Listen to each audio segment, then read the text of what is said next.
A cura da sogra de Pedro é um texto que nos leva a entender que nós somos um povo chamado para o serviço da obra de Deus. Que bom que você está aqui nesse tempo.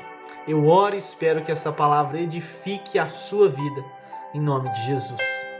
O texto que nós vamos trabalhar hoje o texto eu pude escolher em qual evangelho trabalhar, porque os três evangélicos, os evangelhos sinóticos, eles citam e se referem a essa passagem, a cura da sogra de Pedro. Abra comigo a sua Bíblia no evangelho de Marcos capítulo de número 1, a partir do versículo 29. Marcos 1, a partir do versículo 29, diz o seguinte: E saindo da sinagoga foram com Tiago e João para a casa de Simão e André. A sogra de Simão estava de cama com febre, e logo deram essa notícia a Jesus. Então, aproximando-se, Jesus pegou na sua mão e fez com que ela se levantasse. A febre a deixou e ela passou a servi-los. Feche seus olhos, vamos orar. Pai, mais uma vez nós falamos com o Senhor e clamamos pela sua misericórdia. Nós dependemos de Ti. Em nome de Jesus.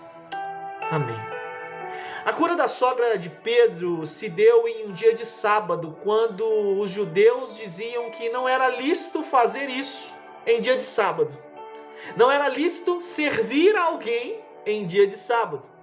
Mas Jesus disse para eles: se o meu pai trabalha ao sábado, por que eu não trabalho? Sabemos, meu irmão e minha irmã, que é sábado porque Jesus estava na sinagoga. Era esses dias que os judeus iam à sinagoga.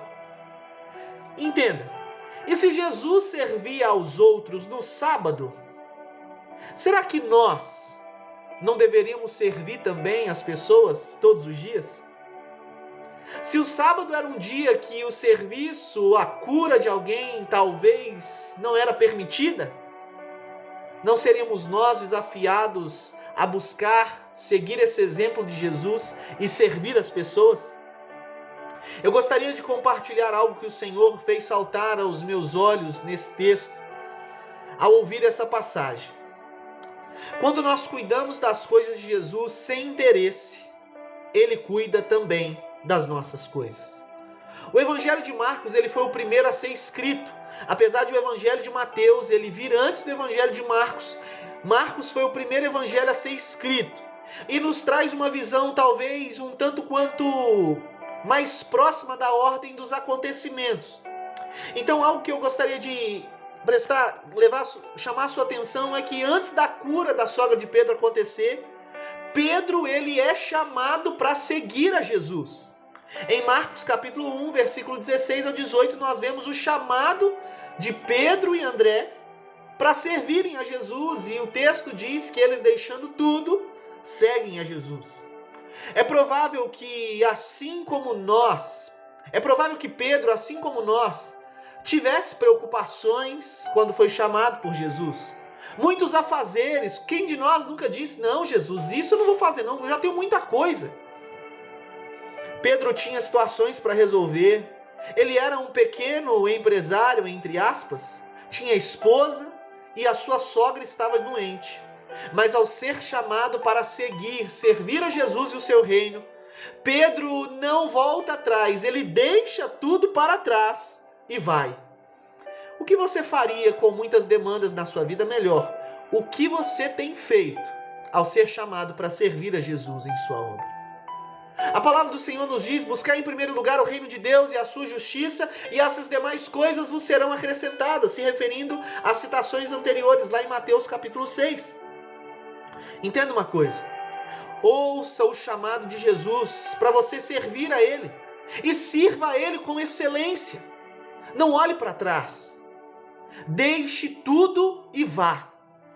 Mas preste atenção no deixe tudo e vá, preste muita atenção nessa minha próxima fala.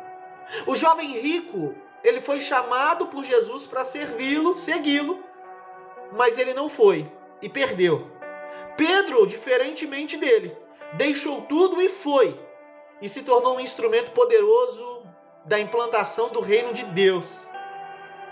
E preste atenção, o que Pedro deixou tudo para trás, Pedro não deixou para trás. Porque o que Pedro deixou, entre aspas, para trás, Jesus cuidou. Jesus estava cuidando. Sabe, quando nós vemos e entendemos que o chamado de Pedro foi antes mesmo da cura da sua sogra, nós entendemos que quando Pedro deixou tudo para trás, Pedro estava não deixando simplesmente as coisas de lado, mas Pedro estava lançando sobre o Senhor toda a sua ansiedade, porque ele sabia que era ele que cuidava dele. Precisamos deixar no Senhor toda a nossa ansiedade, certos de que ele tem cuidado de nós, e fazermos a obra do Mestre. Existem curas, situações na nossa vida que só serão mudadas, curadas, modificadas por Deus quando nos envolvermos com a obra de Deus e tivermos compromisso verdadeiro e integral com o Senhor, não por interesse, mas com amor, sabendo que o Deus que nos chamou é o Deus que nos capacita e o Deus que cuida das nossas vidas e tudo aquilo que diz respeito a nós.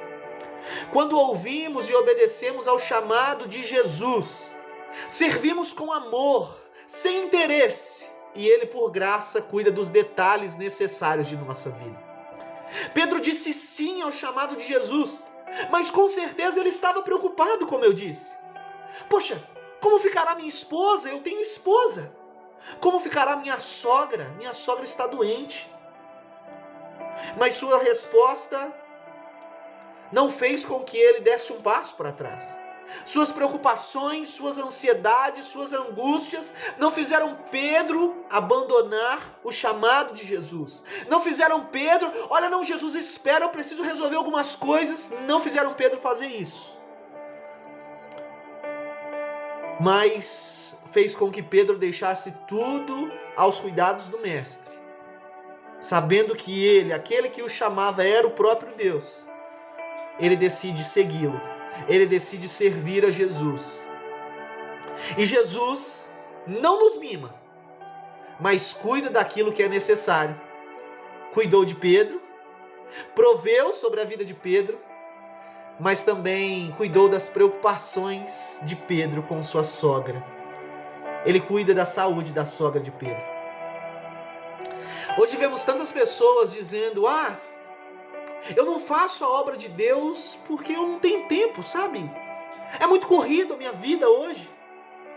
Eu não me envolvo mais na obra de Deus porque, poxa, é muito cansativo para mim. Eu tenho preocupação com o futuro. Poxa, eu preciso deixar um legado, eu preciso deixar coisas para os meus filhos. Eu preciso isso, eu preciso daquilo, eu preciso me preocupar com o futuro. Poxa, eu tenho medo do futuro, e se eu não fizer isso, e se eu não juntar isso, e se...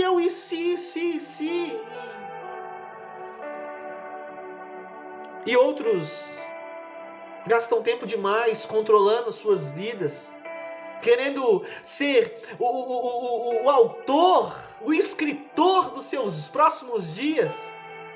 Não, nós não somos o escritor da nossa vida. Nós não podemos escrever a nossa própria história. Nós não somos autônomos. Nós somos totalmente dependentes do Criador, do Salvador, de Cristo Jesus. Muitas pessoas querem cuidar e serem o autor da sua própria história, ao invés de entregarem suas vidas, os seus futuros, aquilo que mais traz angústia, medo e ansiedade a eles, aos cuidados do Senhor.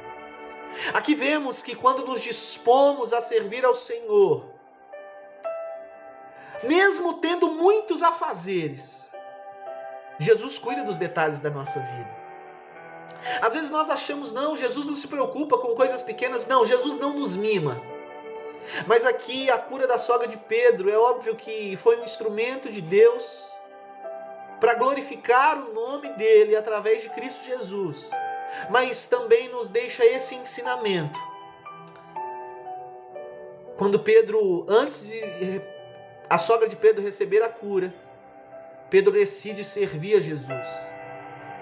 Provavelmente a sogra de Pedro já estava doente, mas Pedro não pensa duas vezes e diz: não, mestre, eu estou à sua disposição. Eu sou o teu. Talvez como a citação lá de Cântico dos Cânticos, Cantares de Salomão: eu sou do meu amado e o meu amado é meu. Ah, meu irmão e minha irmã, se entregue ao Senhor, ao chamado do Senhor para a sua vida. Para o que Deus tem te chamado? Deus tem te chamado para a obra local, para a igreja da obra da igreja local, e você tem: ah não, eu estou muito ocupado. Não, eu não posso. A sua prioridade não é o reino de Deus, a sua prioridade não é a obra de Deus, não são as coisas de Deus. Reveja sua lista de prioridades. Você pode estar um pouco equivocado. Deixe Jesus cuidar dos seus detalhes. E não seja o autor da sua história, mas deixe Jesus escrever a sua história. Outra coisa que aprendemos, e aqui eu vou concluir: Jesus, ele nos cura. Jesus nos cura.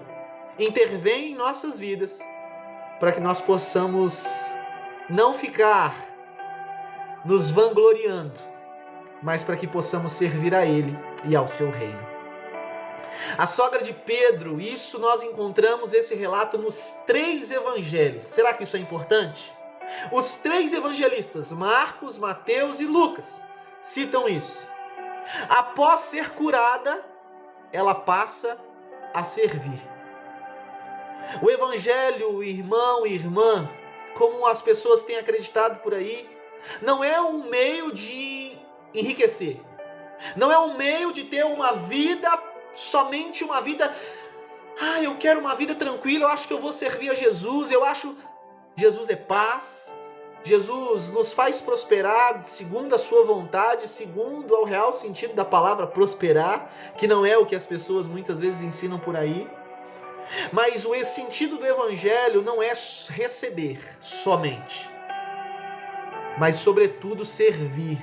Jesus mesmo em João 13 disse: olha, aquele que quiser ser o primeiro, sirva a todos. Aquele que quiser ser o maior no meu reino, deve servir a cada um. Nós recebemos de graça, mas também damos de graça. Recebemos graça por meio de Cristo e precisamos dar de graça, precisamos servir de graça, precisamos amar servir. Jesus toca na nossa vida, transforma a nossa história, muda-nos para que a gente sirva a Ele. Infelizmente temos visto muitas pessoas que vivem na igreja para receber algo, só vão à igreja para buscar a sua bênção. É óbvio que Deus nos abençoa, mas precisamos entender que o real sentido do evangelho é que aquilo que recebemos de graça, somos chamados por Deus para dar de graça, para servir, para fazer a obra de Deus e saber que as demais coisas nos serão acrescentadas. Se disponha à obra de Deus, sirva ao Senhor sem interesse, sirva por amor e deixe Ele te curar, te tratar, e veja as mãos do bom pastor cuidando de cada detalhe da sua vida. Se disponha ao serviço. Eu e você fomos chamados para isso. Vamos orar? Senhor, nós te damos graças e te louvamos, Pai, por esse momento tão especial de compartilhar da sua palavra. Obrigado porque o Senhor não nos deixa enganados. Obrigado porque o Senhor fala conosco. E obrigado porque podemos confiar em Ti. Ah, Deus, que cada irmão e irmã que me escutam, Pai amado, possam ser despertados a servir na sua casa com excelência. Às vezes colocamos tantos empecilhos. Às vezes, Pai amado, damos tantas desculpas, mas a grande verdade Deus, é que estamos só dando desculpas. Nos perdoa e nos ajuda a servir sem interesse, sabendo que o Senhor cuidará dos detalhes da nossa vida. Nós oramos e te agradecemos. Continua falando conosco por essa palavra em nome de Jesus. Que Deus abençoe a sua vida, meu irmão e minha irmã. Se disponha ao serviço na casa de Deus. Deus abençoe.